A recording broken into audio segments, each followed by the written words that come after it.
बिस्मिल्लाहिर्रहमानिर्रहीम। आज 2 मार्च 2022। मेरी आप सब लोगों के लिए दुआ है कि आप जहाँ कहीं भी हैं, अल्लाह ताला आपको अपनी हिफ्ज़ व अमान में रखे।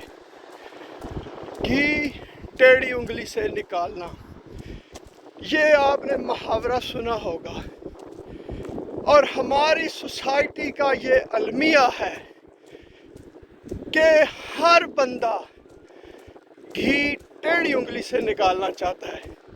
तो मैं आपको थोड़ा सा इसके बारे में आज सुबह सुबह बताना चाहता हूँ।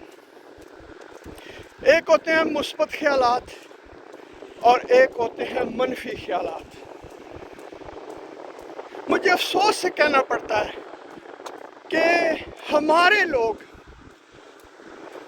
हमेशा उल्टी समत में चलते हैं। मनफी ख्यालात का उनके ऊपर गलबा होता है। मनफी ख्यालात और मुस्बत ख्यालात दोनों के बहुत ज़्यादा असरात होते हैं हमारे दिमाग के ऊपर और हमारे जिस्म के ऊपर। अगर ख्यालात मुस्बत हों तो बंदा आसानी से जो भी उसको कोई मसाइल का किसी का शिकार है उनके साथ निपट सकता है। उसकी जिस्मानी सेहत भी बहुत बेहतर रहती है। वो लंबे अरसे तक जीता है। वो दूसरे लोगों की मदद करता है। उसमें चीज़ों को, मामलात को समझने की सलाहियत जो मनफी ख्यालात वाले लोग होते हैं उनसे बहुत ज़्यादा बेहतर होती है। इसके अलावा वो अपने जो भी उसके ज़िंदगी के मकासद होते हैं उनके हसूल के लिए वो ख़तरात से खेलता है और निपटता है और कामयाब रहता है।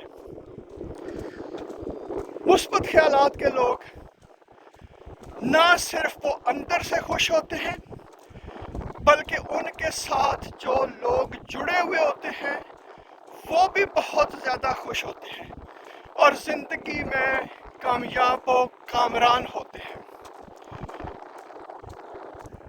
इसमें बहुत ज़रूरी होता है कि अगर किसी बंदे के दिमाग में मनफी ख्यालात आ रहे हों तो वो उसका तज्ज़िया करे और अपने मनफी ख्यालात के मतलब सोचे कि उनको कैसे मुस्बत ख्यालात में तब्दील करना है। दूसरों की मदद करनी चाहिए क्योंकि ये बहुत ज़रूरी होता है। फिर वो लोग आपकी भी मदद करते हैं।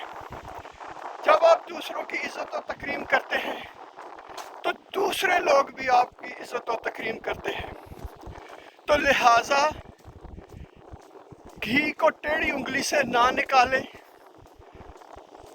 मुस्बत ख्यालात रखें, खुद भी खुश रहें, दूसरे भी खुश रहेंगे। और जो एक बंदा मुस्बत ख्यालात का मालिक होता है तो सारे लोग उसके साथ प्यार करते हैं। बहुत शुक्रिया मेरी ये वीडियो देखने का।